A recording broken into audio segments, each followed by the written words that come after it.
Amrita, I have traveled to a few places by road and air, but now I feel like traveling through the sea and exploring some new places. That's a nice thing to do actually. I would also love to do that. But before embarking on such an adventurous journey like this, we need to gain quite a lot of knowledge about maritime travels.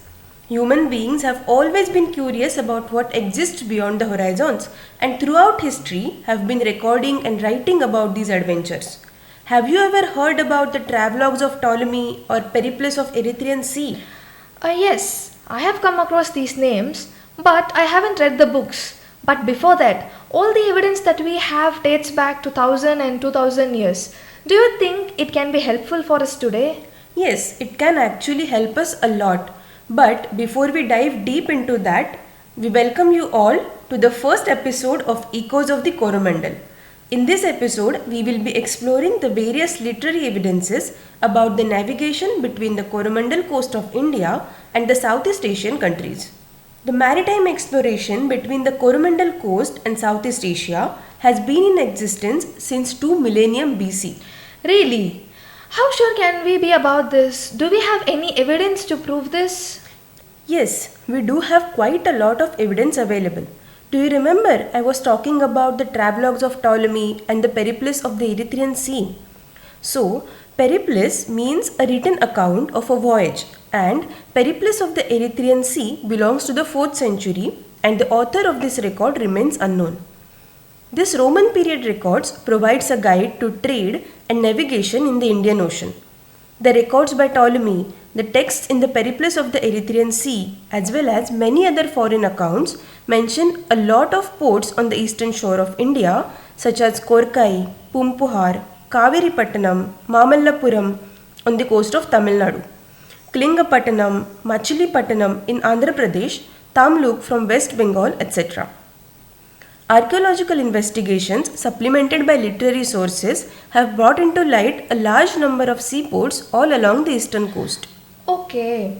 Ptolemy's travelogue and the book Periplus are some records from the West. I also came across some Chinese records which talks about the important ports in the Coromandel coast and the navigation from there to the Southeast Asia.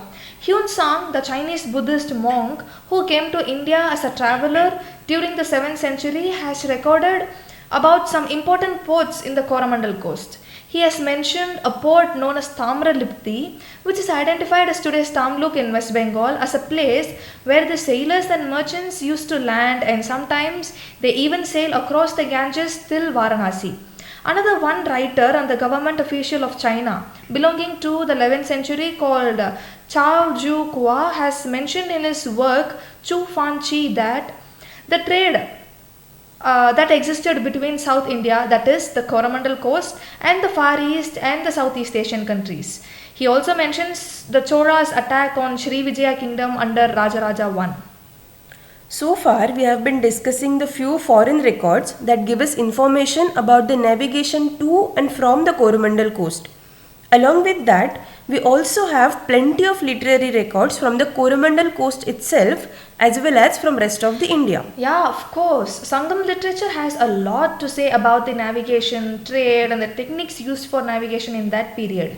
In Patinapalai, which is a Sangam literature written by Kadayalu Rutrangandanar during the 2nd century, there is no explicit mention of any Southeast Asian countries. But based on the evidence that we have already and the commodities mentioned in it, we can understand that there had been a trade route or maritime connection between Keda and Chola dynasty.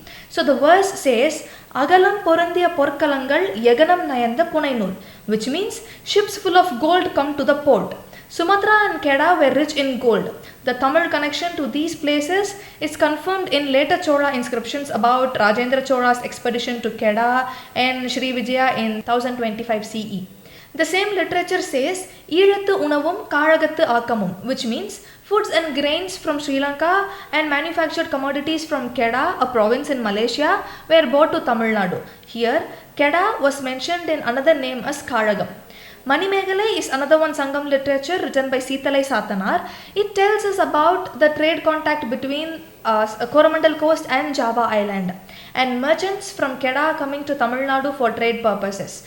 So one of the explanations for Manimegalai, it has said that Kadaram Vanigar Kadalmel Paindu, Valam Tarum Tamil Nadu Pugundu, Porul Tedi Alaindu Varugindranar. In this verse, the word Kadaram refers to the Kedah region and it tells about the Kedah merchants coming to Tamil Nadu for trade. Sri Vijaya, which is today Sumatra and Indonesia, is referred as Swarnabhumi in Manimegalai. Okay, so how can we confirm that Swarnabhumi mentioned in those literatures is today's Sumatra? We have Jataka tales, Ptolemy records and some Indian sources which locates Swarnadeepa, which is far away from the Ganges, and based on the description of the place in those literatures, the scholars have confirmed that today's Sumatra was referred to as Swarnadeepa. While you have shared about the literary evidence in the Coromandel coast itself, there are also some mentions in the form of fictional stories from other parts of India that have been woven around the maritime expeditions, port cities and traders. Literary texts such as Jataka Tales, Katha Sarita Sagara by Somdeva, Kalidasa's Raghuvamsa mention these geographical locations while setting plots for storytelling. It has not been just a one-way thing. Obviously, the Southeast Asian countries too provide us a lot of literary evidence, not just about the navigation and commodities, but also trade contacts, cultural exchange, linguistic exchange, religious and architectural influences, and many more things. I can quote these with some evidence from Southeast Asian countries.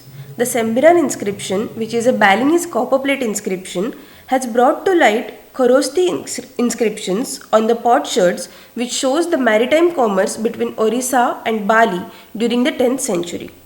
Kaladi inscription, which is a series of Javanese inscriptions engraved on copper plates, mentions Vaga Kilalan, meaning a group of foreigners which includes Kalingas, Aryas, Sinhalese, Dravidians and Pandikiras. The Pukangan inscription, issued during the reign of King Airalanga of East Java, provides important evidence of naval expeditions and interactions between Java and Tamil merchants. So we have a lot of evidence of the trade contacts between the Coromandel coast and Southeast Asia. We explored how the people navigated in those days when there was no technology at all. What do you think that all this evidence says to us? Why is it important? I think with the close examination of literary evidence, we can see how history has shaped the nature of business and commerce in India. While going through all this literary evidence, it makes me think how exploration has always been a natural instinct in humans. And more importantly, a lot of exchange of ideas has happened. It is something that happens now through the internet at a much faster pace, and it has its roots way back before 2000 years. One thing that I find very interesting and want to know more about is the cultural exchange that happened because of navigation and trade. More than cultural exchange, it was a cultural fusion. Folks, myths, stories have been adopted in each sides. For any kingdom or civilization that you consider, trade and economy are the prime elements for the development of the society. So the rulers were also keen in conquering the strategic trade routes so that their dynasty flourished.